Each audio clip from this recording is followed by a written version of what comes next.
great victory holiday. I'd like to thank all our friends and international partners that have been with us during those days to commemorate the anniversary, to bend knee to the generation of the victory.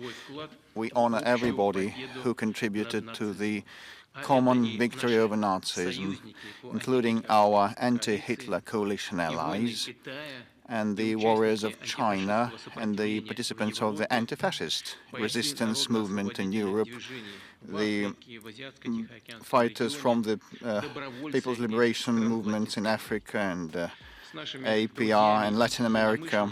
With our friends and like-minded peoples, we share the same memories and respect paid for the feat of the true heroes who fought for the victory. And definitely it's our responsibility for future, for building a better, safer and a more just world. The issues that determine the stable and sustainable development of the global community, including Eurasia and other regions of the world, were high on the agenda of the bilateral and multilateral meetings that we have had. They were held in a festive environment, special environment, but they were quite fruitful and meaningful, filled with political and economic and humanitarian issues. Taking stock, and I really would like to do this now, I want to tell you that over those 4 days from May 7th to May 10th, we have had official visits of 3 leaders of international foreign states, the People's Republic of China, Venezuelan Republic, and the Socialist Republic of Vietnam. We had 20 bilateral meetings with heads of state from CIS, Asia, Africa, Middle East, Europe, and Latin America. All in all, 27 heads of state from CIS, Asia, Africa, Middle East, Europe, and Latin America participated, as well as around 10 heads of international organizations. 6 more countries were represented at a high level. We believe that this broad representation of international partners and international community and organizations is a testimony, inspiring testimony of consolidation around the eternal ideals of our common great victory. We are grateful to the leaders of 13 countries who sent their troops and armed forces divisions to participate in the parade. They marched alongside our troops, which filled this common holiday of ours with the spirit of combat brotherhood in arms. And I was glad to thank the commanders of the Korean People's Army and give my best regards to the special troops of the Korean Democratic Republic of Korea troops who helped us in good faith to liberate the border areas of the Kursk region from the occupation of the Kiev regime. They demonstrated courage and heroism, and they were highly professional, showing a great deal of mastery and preparedness. And definitely it was a privilege for all the leaders to welcome the main heroes of the victory, I mean the veterans of the Second World War from Russia, Israel, Armenia, Mongolia. I'd like to note that despite the threats and blackmails and handicaps and hindrances, including blocking airways, some of the leaders of European countries have arrived from Serbia, Slovakia, Bosnia and Herzegovina, and others. We know how hard they were pressed, so this is why we really sincerely appreciate their courage and their adamant position and their decision to pay homage together with us to the heroes of the Second World War, the great patriotic war, who fought for their homeland and who fought to liberate and rid the entire humanity of the brown plague without any overstatement. Millions of Europeans and The leaders of countries that pursue sovereign policies remember that that instills optimism and hope that sooner or later, including building upon the lessons of history and the sentiment of our peoples, we will start moving towards restoring constructive relations with these countries of Europe, including those who today still stick to the anti-Russian rhetoric and blatantly aggressive action against us, and they have been trying, we have seen that in these days, they've tried to speak in a loutish manner with us using the language of ultimatums. And a true example of equal and equitable relations in the 21st century is our partnership and strategic interaction with the People's Republic of China. The Chinese president was the main guest of the commemorative events dedicated to the 80th anniversary of victory. We have had exclusively fruitful talks, and we have adopted 2 statements on the level of heads of state, and we have inked interagency and intergovernmental agreements on energy, trade, finance, science, and many other domains. As I have said, we have decided that my reciprocal visit will take place in September to mark the 80th anniversary of victory over the militaries of Japan. It's quite symbolic and natural that the main commemorative events dedicated to the 80th anniversary since the end of the World War will be held in Moscow and Beijing, the capitals of the countries whose peoples went through trials and tribulations and paid the highest price in the name of our common victory. Dear colleagues, I think that it's obvious for everybody that over the talks in Moscow and the meetings in Moscow, we also touched upon the Ukrainian conflict settlement, and we are thankful to all our guests, our friends, for the attention they have been paying to this conflict and for the efforts pursued and exerted by them to finalize this conflict. So I believe in this respect to stop on these topics separately. In this respect, I'd like to say that it's well known that Russia previously set forth initiatives to cease fire, but those initiatives were sabotaged by the Ukrainian side. So, for example, the Kiev regime blatantly violated the 30 days moratorium on energy facilities from the 18th of March to the 17th of April, and that moratorium was proclaimed in conformity with the accord reached by President Donald Trump and myself, and the Easter ceasefire initiated by Russia was violated by them either. There were around 5,000 violations on the part of the Ukrainians. Still, during the celebration of the Victory Day, and we believe this to be a sacred holiday, like 27 million lives were claimed. So, and for this sacred holiday, we also proclaimed a 3rd ceasefire. And we conveyed to our Western colleagues who, I believe, are in sincere search of ways to settle that. So we conveyed our position to them on the Ukrainian ceasefire on the Victory Day, that we did not rule out an extension of the timeline of the ceasefire, having analyzed what would happen during these several days and upon judging by the response and the reaction of the Kiev regime. So, what are we observing? What the outcomes are? The Kiev authorities, as you can see by yourselves, did not respond in any way to our proposal to cease the fire. Moreover, after we put forward our proposal, and that happened on the 5th of May this year, the Kiev authorities in the night from 6th into 7th perpetrated massive attacks with 524 UAVs and some of the missiles, Western-made missiles, and also around 45 unmanned vessels in the Black Sea were applied. Over those 3 days of the ceasefire that we proclaimed, 8th, 9th and 10th,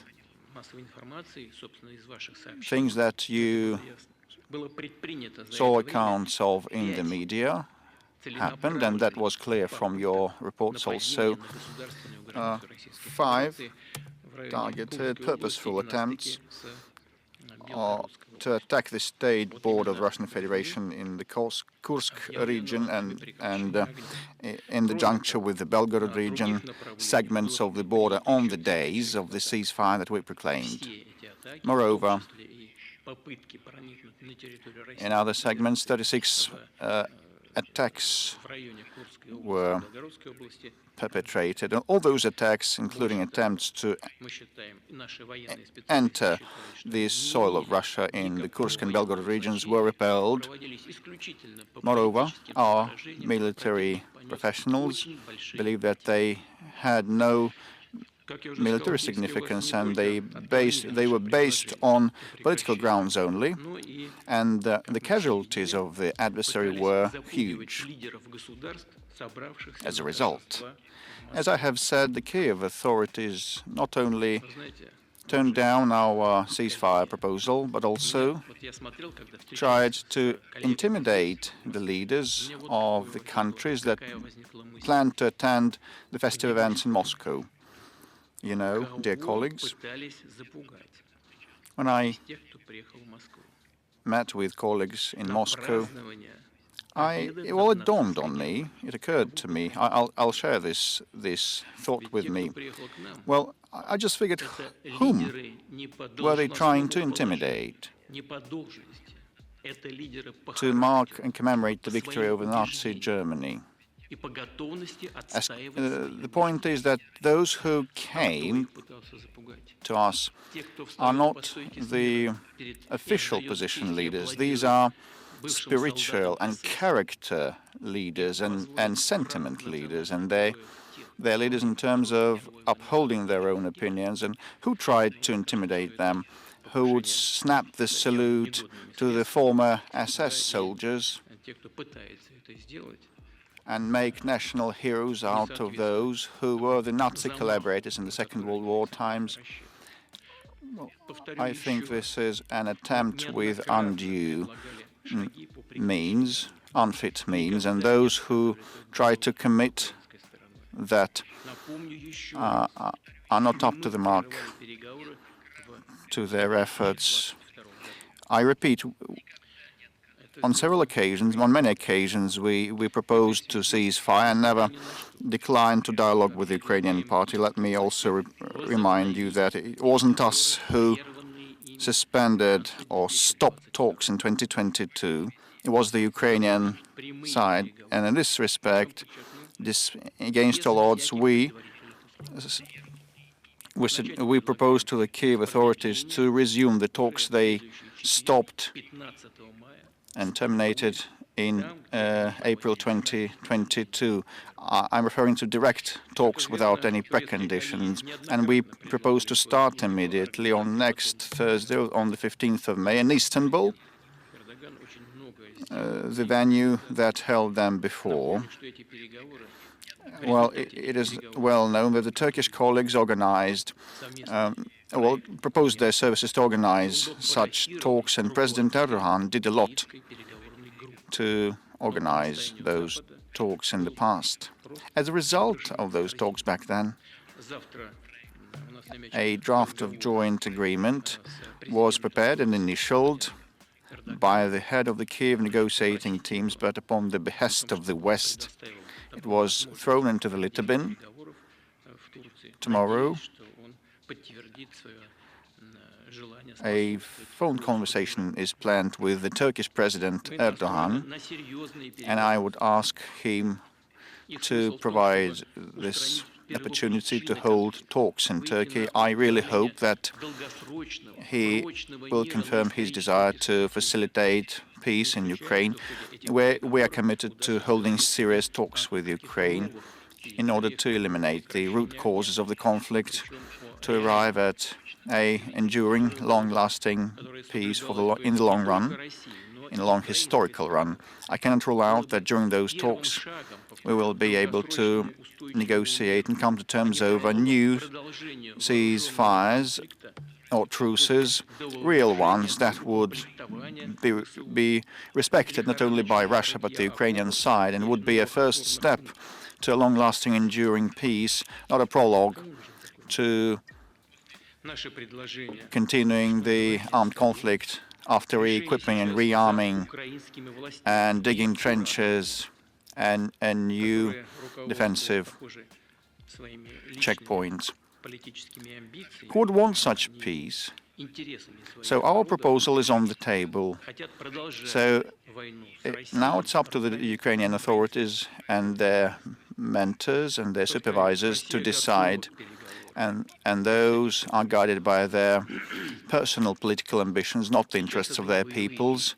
It seems they want to continue warfare against Russia with the hands of the Ukrainian Nazis. I repeat, Russia is ready for talks without any precondition. The hostilities are now ongoing. A war is waged, and we propose that the talks should be reinstated, the talks that were not stopped by us. Those who are peace seekers cannot but support that. And I'd like once again to express our gratitude for the mediation and brokerage to peacefully resolve the Ukrainian crisis by our international partners like China, Brazil, the countries of Africa and the Middle East, and of late, the new administration of the United States of America. In closing, I would once again like to thank everybody who shared those festive events with us dedicated to the 80th anniversary of victory over the Nazism. The spirit of solidarity and accord that united us in Moscow during these days will help us build fruitful cooperation and partnerships for the sake of progress, security and peace. And seizing this opportunity, I'd also like to note the huge part played by the media, leading international outlets and TV channels and press members who covered the many hours of these meetings and events, and they did their utmost so that people worldwide could feel the unique atmosphere of these festive days. And I also thank you for this encounter. Бажаю здоров'я, шановні українці і українки. Багато сьогодні було дипломатичної роботи і нашої з партнерами, і комунікації між партнерами на підтримку для нас. Від завтра очікуємо на припинення вогню. Ця пропозиція на столі – повне і безумовне припинення вогню, тривале, щоб дати необхідну основу дипломатії, може значно наблизити мир. Україна давно це пропонує. Партнери пропонують. Увесь світ про це каже. Очікуємо на ясну відповідь від Росії. Війну Росії все одно доведеться закінчувати. Вбивства повинні закінчитись. Українські сили готові будуть реагувати дзеркально, щоб це було чесно. Ми неодноразово чули від партнерів, що вони готові посилювати санкції проти Росії, якщо Путін відмовиться від припинення вогню. Побачимо. І у нас в Україні немає жодної проблеми вести перемовини. Ми готові до будь-яких форматів. Я буду в цей четвер, 15 травня, в Туреччині. І очікую на Путіна в Туреччині. Особисто. І сподіваюся, що Путін цього разу не шукатиме причин, чому він щось не може. Ми готові говорити, щоб закінчити війну. Четвер. Туреччина. Президент Трамп підтримав. Всі лідери підтримують. Сьогодні я спілкувався з президентом Франції Еммануелем Макроном. Еммануеле, дякую за підтримку. Спілкувався з президентом Фінляндії Стубом. Олександр, дякую. Також хочу подякувати всім лідерам. Прем'єр-міністру Британії Стармеру, канцлеру Німеччини Мерцу, прем'єр-міністру Польщі Туску, які разом з Еммануелем вчора були в Києві. І всім, хто до нас доєднався онлайн. Ми провели дуже продуктивну зустріч. Також я вдячний всім лідерам, всім країнам, з якими говорили щодо безпеки і дипломатії, щодо припинення вогню. 30 країн, Євросоюз і НАТО. Ми готуємо хороші рішення на підтримку України, на підтримку наших людей. Ще одне, дуже важливе. Ми всі сьогодні кажемо дякую нашим мамам, дякуємо за абсолютну любов, яка точно не знає меж. І за все, що мама робить для дитини, і за те, що кожен з нас завжди, і за будь-яких умов дитина, поки є мама. Мама, дякую тобі. Мамуль, не переживай, я поїв. Все нормально. Пишаюсь нашими людьми. Слава Україні!